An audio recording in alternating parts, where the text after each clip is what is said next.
Level 1. The Bond Child. You are 7 years old, born unfree on the manor of a Norman lord in Lincolnshire in the year 1247. Your father is a villain, which means he belongs to the land, and the land belongs to Sir Geoffrey, and therefore so do you. You will not leave this manor without permission. You cannot marry without paying merchet to the lord. When your father dies, the lord will take his best beast as heriot before your family is allowed to grieve.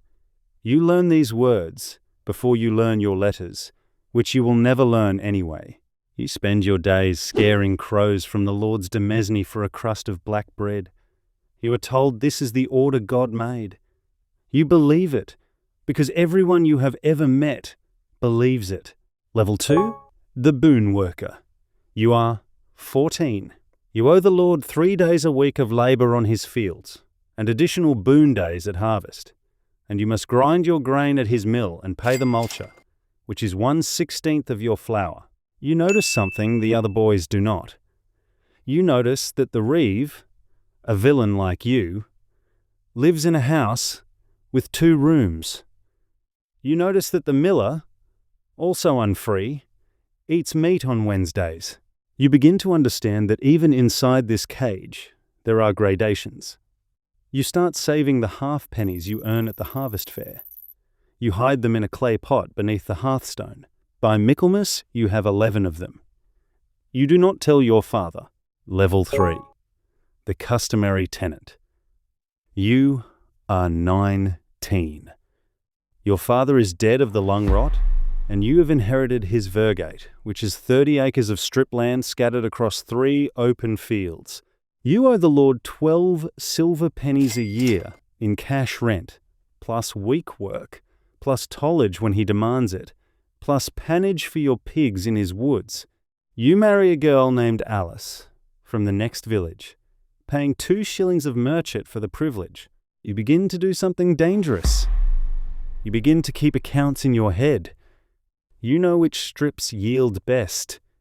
You know that the Lord's bailiff cannot count past 20 without using his fingers.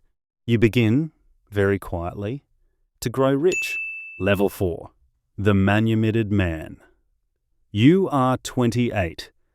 The Statute of Merton has been law for 30 years, and the Lord, who needs cash for a dowry for his daughter, agrees to sell you your freedom. The price is £6, which is 12 years of a labourer's wages. You pay it in a single day, in silver pennies counted out on the steward's table, and the steward's hand shakes when he sees the pile. You walk back to your cottage, a free man. You tell yourself you have done a holy thing. You have ransomed yourself the way Christ ransomed sinners. Some nights you believe it.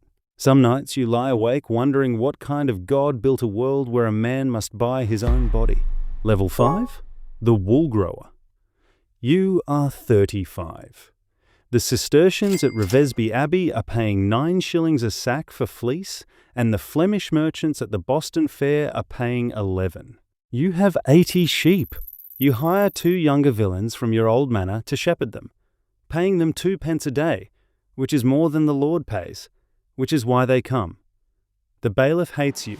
The priest preaches a sermon on the sin of avarice and looks directly at your pew, which is now a pew, because you paid for it. You tell yourself you are simply a good steward of what God gave you. The parable of the talents is read at Mass that Sunday. You take it as confirmation. Level 6.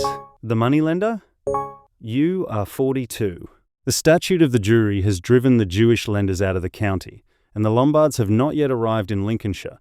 And into this gap you step, very carefully, because Christians are forbidden to lend at interest. You do not lend at interest.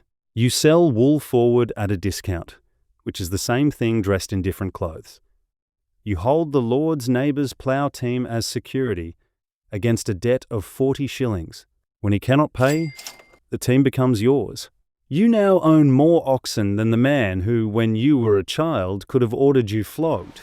You do not flog him. You hire him. He calls you master.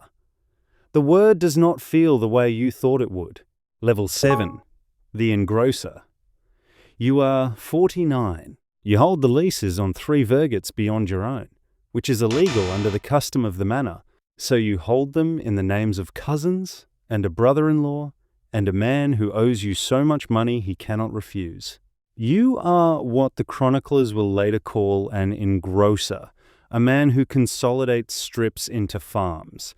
The villagers who once shared the open fields with your father now work for you as wage labourers at 3 pence a day. The Black Death has not yet come, but it is coming, in 2 years. And when it comes, you will have the cash reserves to buy out every tenant who dies without an heir. You do not know this yet.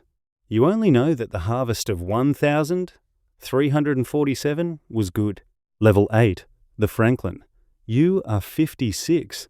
The plague has carried off half the county, and you have buried a son and a daughter, and you have also tripled your holdings. You are now what men call a Franklin, a free landholder of substance, ranked just below the gentry.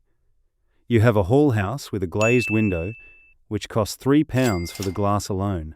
You eat venison, taken from your own park, having paid the Warren rights to the crown. You wear russet wool, dyed with madder, which is permitted under the sumptuary laws, though you own a finer cloth in a chest you do not open. You have stopped going to the parish church, and now attend the chantry chapel you endowed for your son's soul. The priest is your priest. He preaches what you pay him to preach. Level 9, the patron. You are 63. The young king's wars in France require loans, and you advance 200 marks to a knight raising a retinue, secured against his manor at Frisney. He does not return from Poitiers. The manor is yours. You, who were born a villain, now hold a knight's fee, and the heralds at York have agreed, for a consideration of 40 shillings, that your grandfather was probably descended from a Saxon thing, which is almost certainly a lie, and which no one will ever contradict. Your daughter marries a baron's 3rd son. Your grandson will be called Sir. You tell yourself the world is just, after all. Some nights you almost believe it. Level 10, the founder. You are 71, which is older than any man in your family has ever lived. You are dictating your will to a clerk from the priory.